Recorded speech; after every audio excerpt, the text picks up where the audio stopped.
In 5, 4, 3, 2, 2. Whoop, oh, ha! Insane in the membrane. Insane in the brain. Woo!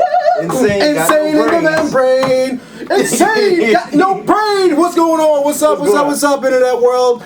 You're you're watching a little thing that we call the Cipher. Listening to the Cipher Crew. Hey, I'm here, Bob. It only takes a minute. Bob, are you there?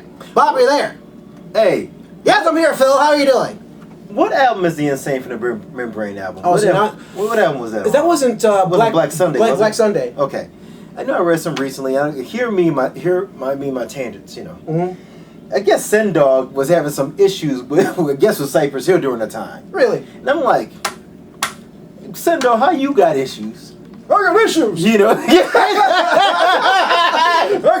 It's an occult there. Isn't that what he did? Isn't that in the contract? In the contract it said, be real. I half don't know what I'm talking about with it. Be real, you write the rhymes. But okay, you write the rhymes and Sendog, you come in with the No. One Black Sunday. I was thinking of the issues he had was doing the Temple of Boom album. Oh, which, by the way, is my favorite Cypress Hill album, without question. Okay. But that's okay. That's neither here nor there. Okay. Anyway, you're watching a thing called the Cipher. I'm your host, Marcus the Kid Warren. And with me is my man Muff. How you doing today, sir? Yo, I'm doing great, man. Okay. We're here getting it going. We're getting it going. Listen. Thanks for all your emails. Thanks for all the love y'all been giving us, the whole 9. Today we got a special, thing we're reviewing today. Yes, sir. And this is what's interesting about this topic here, because this is what, in fact, gosh, let me set up some type of line here. Okay. Because I think it's about to go down. Get crazy up. It's about to go down. Well, anyway, this comes. Y'all know what's going. Y'all know what we're going to review. by some of y'all know already. I'm about to, let me set the timer because this is like a sport. It's going to get crazy.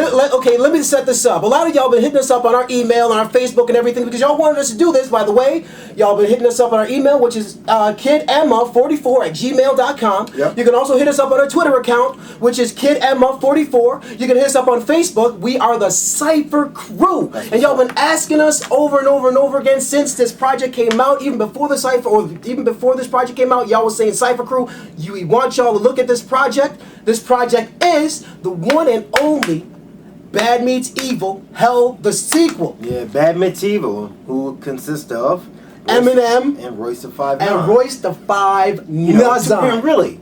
2 lyrical heavyweights. Yes, sir. 2 lyrical heavyweights. And I think I mentioned on the last show where you're starting to see all of these collaborations. We talked about Cannabis, Keith Murray.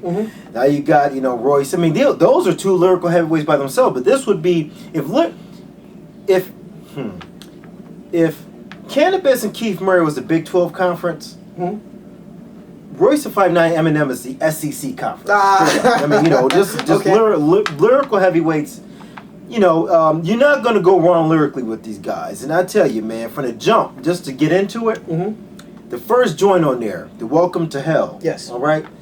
Eminem spits hot fire. Shout out to Dylon. He spits hot fire. And when I listen to Eminem spit like that, man, I'm like, this reminds me of the thing I used to tell you back when we did one of our first shows about Eminem himself as an MC. Okay. Is that, dude, the production, but that type of flow, number one, he doesn't do the crazy voices that turn me off. We talked about that, y'all, out there in the internet universe, because we had crazy discussions about that. He keeping it to strictly the MCing, which I do like. He taking it back. With the right production, though, this dude is a beast because when he spit like that, ain't too many dudes really mess with this dude. That's just a plain butt naked booty truth. That's just what it is. You know what I mean? Because he spits like that, and he's incredibly witty. And he comes up with some metaphors that just like it's shocking, for the type of MC that he is. But that said, and we're gonna go into detail about this in a minute. I'm gonna talk a little bit about the issue I got with this album. Okay. Here we go. Okay, hold on a second. Let me get my. I know what I'm gonna say. Let me break out my Vaseline real quick. Hold on a second. Let me take out my earrings and whatnot. Let me get my headgear. Where's my headgear? Go ahead. Issue I got, man. Listen, how you gonna have? These are 2 of the best MCs of the game, Royce and Eminem. Royce and Eminem. Okay. And we talked about Royce. Royce is one of my favorite MCs. Period. I love Royce at 5'9".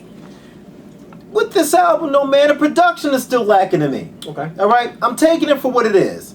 I know that these guys, this is not their this is not like a I shouldn't say flagship because that would mean this is their first project, but this is not a project that they're designing to go out to the masses to me, although I know there's one track you and I had discussed beforehand where we thought, well, they might be putting this on there to try to broaden their appeal a little bit.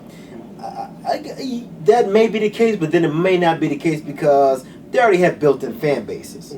You know, they just do it because they getting back together, making up, kissing the whole nine. Everything is good. The whole nine. Two Detroit MCs, and these two used to roll from the very jump before everything even jumped off, right?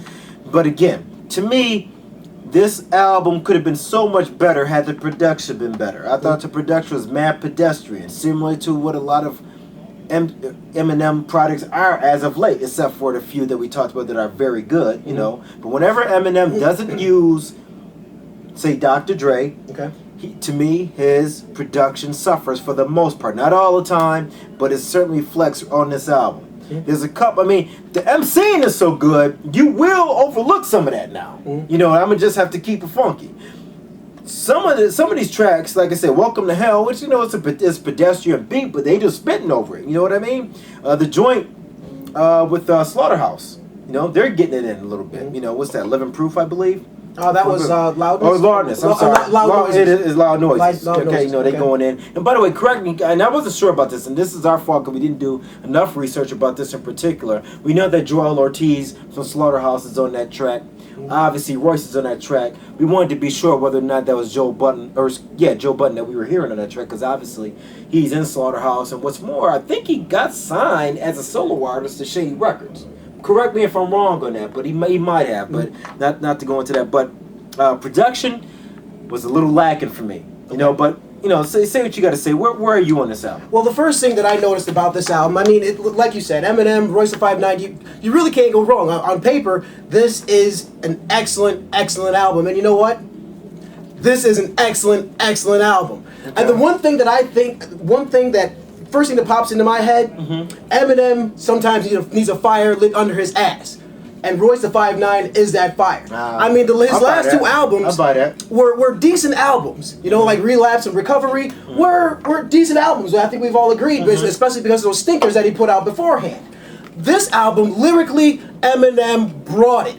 It has been brung by Eminem, and I think that's because, and I think a lot of people, I mean, we're not splitting the atom by saying this, that because when you have an MC with the caliber of Royce the 5'9", Eminem doesn't want to look like, you know, it brings out the best in you. You know what I mean? And like I said, I talked about this last week when I briefly mentioned the Keith Murray and Cannabis album. You know what I mean? Cannabis is spitting, but then I'm hearing Keith Murray sound like the most beautifulest thing in the world type rhyming. You know what I mean? I'm like, oh, that's what's up. And I do hear that on this album. Like I said, I mean, I don't want to turn people off on the production side of things saying it's a bad album. It's not, because these dudes are so... They're gifted lyricists in their own right. You know, they just rapid fire spit. You know, they taking it back to Detroit with the cadence. You know what I'm saying? I mean, these guys lyrically are off the hook, and it's like a hip hop quotable every other bar. Yes. I mean, it's crazy in that way. But again, I'm always looking forward. To me, albums like these could be classics with the right type of production. But then the question is, if you have the right type of production, what type of album does this become? How are you going to promote this album? You know what I'm saying? Is this going to be a mainstream type of thing where we're going to have... I mean, okay, let me back up a little bit, because I'm going to go off on a tangent if I don't do this. Who are you going to appeal to with this album? You know what I mean? I mean, the original Slim Shady Cats. Some guys was the original Slim Shady Cats. I know who they are because they got on my case when I was dissing Eminem. Not because how bad of a lyricist he is, but because I always question his production and the albums as a result of that. They don't care how bad the production is, these guys. They're going to like it anyway. You know what I'm saying? Royce the 5'9" is one of my favorite MCs. You know, Death is Certain came out in the mid-2000s. One of the sleeper classics to me of the 2000 decade. You know what I'm saying, with Royce the 5'9". But sometimes his production suffers a little bit. I got to call like I see it. You know what I'm saying, if I'm going to review it like that.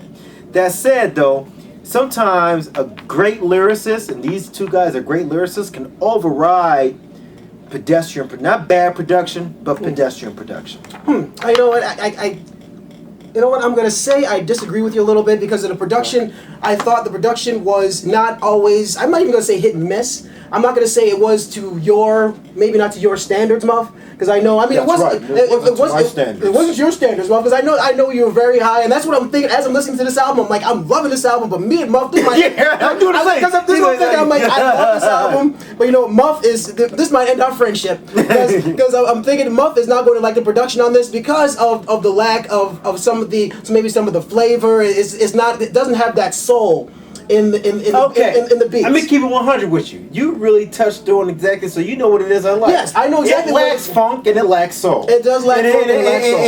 And to me, that's how I generally, as a rule of thumb, although don't marry me to that. Mm-hmm. I do like my hip hop that way. Okay. You know what I'm saying? Soulful, have some rhythm in there, but just a pedestrian, some of the just a guy with a track, them spitting over it and just having a track do whatever. I'm not a big fan of that, but then it does work for some people depending on who you are. I don't know. Well, I will agree with you that it did lack a little bit of soul, it did lack some funk, but it did not lack emotion. It did have a lot of strings, a lot of hits, and over those strings and hits, you did have two of the hottest MCs in America spitting over them, and so it did come together very tight for me. That's what made the album very, very hot for me. I love this album. Yeah, okay, well, look, that's it, man. Let me make one point, too, as far as the production is concerned. One of the bonus cuts, Living Proof. Living Proof, yes. Okay. Living Proof, man, got the funky drummer sample. We talked off camera beforehand that the funky drummer has by James Brown. Mm-hmm. Okay. Go. Ha, boom, boom. Listen, has to be the most sampled in hip hop. Madonna sampled the freaking funky drummer on "Justify My Love." Justify My Love. Public Enemy, mm-hmm. all the way through. You can just rhyme over that thing, mm-hmm. Because that drummer is getting down. Mm-hmm. So they cut it up a little bit and they're rhyming over it. Now, because that's a built-in funky song, okay, the funky drummer, to me, that's one of the better tracks on the album. Okay. You know what I'm saying? As a result of that. So I'm saying to myself, dude, they keep it like this. Watch out now. Mm-hmm. Watch out. Because, listen, at the end of the day, great MCs. One of these days, Eminem gonna come up with something crazy one day and gonna say, "Bump this." It's gonna be me. It's gonna be Pete Rock. He gonna say, "I'm gonna go crazy. I'm gonna get Mad Lib and have him put me together some quirky ass beats to spit over, and it's gonna be stupid. It's gonna have them little quirky, crazy Mad Lib interludes. That Eminem gonna get on there and say something outlandish about how he gonna kill his mom and hang his dog, But it's gonna be quirky like this. It's gonna be the illest thing you ever heard in your life. Watch that happen. Mm-hmm. All right. At any rate. Let me go ahead and give this thing a review here. Give it a mic. I'm gonna give it out of 5. Out of 5. I'm gonna go ahead and give it 3. Okay. Out of 5, and that's because again, lyrically, these guys are heavyweights. You can't deny the lyricism, and just so y'all know, man, I'm not hating on Eminem. Don't get it twisted. Eminem is that dude. Eminem is a first round overall draft pick type MC. So is Royce the 5'9". It's never been about that for me with Eminem. It's always been about when he decides to MC like he did on this album, when he decides to be an MC and stop being whatever we talked about. I don't want to go into that again. When he decides to straight up MC, can't nobody mess with, very few people can mess with him. He stands in his own. He's on that Mount Rushmore of current MCs. You know what I'm saying? That might, I'm talking about mainstream MCs from what that might include, say, your Jay-Z. You put your Eminem up there. I'm just talking about today's MCs, not just overall in the past. But then, if I'm saying, this is another show, if I'm going over the greatest MCs of all time, what does Eminem fall? We did that show before, but then I started thinking, this makes you rethink that. But wait till we come up with that crazy album that I talked about. We're going to go off some of my MC polls, but 3 out of 5 for me. Anyway, I agree with you a little bit on the beat selection, but Eminem is a great MC. Royce 5'9", definitely a great MC. I don't think they're going to go any higher than that. You know what? I think that Eminem needs to do a project with more Detroit MCs. I think he should do one with Elzai. He should. Well, as a matter of fact, even going further, he should. Elzai ain't gonna put up with that crazy production like they do. He should. Elzai gonna be like, all right now. He be like, no, Eminem, I know you the man. I'll show you respect. You done sold them records, but that said, you ain't gonna come there with that crazy stuff you was doing with Royce. Eminem should do a song. Right. Eminem should do a record with Rex. He should do a record with a whole bunch of other MCs that's gonna keep him on point. As long as he stays on point, like I haven't heard Eminem spit like this, spitting fire every single track. And because of that, except and each song, and the one thing that we talked about earlier, I just want to bring up real quick, the song Lighters. When that song comes on, it's a little bit out of place, and yeah, and that is going to affect my rating a little bit. I'm going to give this one a 4. Okay. Just because I didn't think the beats were terrible. I thought it was a little okay. It did miss a little. It was lacking a little bit of funk and soul, but the beats were there for me, and especially with the lyricism and spitting over it. I'm going to give this one a 4. All right. Well, there you have it from Cipher Crew. 3 for me, 4 for my man over here. But that said, check it out. Give us your opinion. Email us at kidandmuff44@gmail.com. Don't forget to hit us up on Twitter. We are also Kid and Muff 44. That's KIDDANDMUFF 44. Don't forget to hit us up on Facebook. We are the Cipher Crew. And check out Bad Meets Evil. Let us know what you think, man. Yes. We could be off base. We don't know what we talk about all and hit that like button. Hit that like thing. Comment on this page. Make sure y'all comment too. Yes. Good, bad, or indifferent. Good, bad, or indifferent, and why? Because the Cipher said so, son. Peace. We out of here. Peace.